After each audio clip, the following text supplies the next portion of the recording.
ஓம் ஸ்ரீதாரா நேயர்களுக்கு வணக்கம்.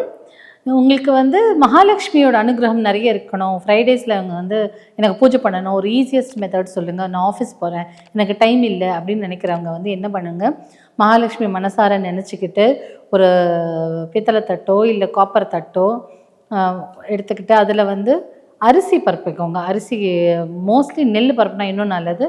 நெல் கிடச்சா நெல், இல்லாட்டி அரிசி பரப்பிட்டு 2 அகல் விளக்கை ஏற்றி வச்சு மகாலட்சுமி எனக்கு மகாலட்சுமி நமன்னு சொல்லிட்டு எனக்கு செல்வ கடாட்சம் அஷ்ட ஐஸ்வர்யங்களும் எனக்கு கொடுங்க அப்படின்னு சொல்லி வேண்டிக்கலாம். அதில் ஒரு சின்ன கிராம்பு அந்த விளக்கில் போட்டு, அதாவது அந்த எண்ணெயில் போட்டு 2 பக்கத்துலேயும் சின்ன கிராம்பு பச்சை கற்பூரம் அதில் போட்டு நம்ம இதை ஃப்ரைடேஸில் ஈவினிங் 6 o'clock மேலே ஏற்றி வச்சு பூஜை ரூமில் ஏற்றி வச்சு வணங்கலாம். இப்படி வணங்கும்போது வீடே நல்லா செழிப்பாக செல்வ செழிப்பாக இருக்கும். அந்த வாரமே உங்களுக்கு ரொம்ப நல்லா இருக்கும். ஸோ எவ்ரி வீக் இதை பண்ணிகிட்டே இருங்க.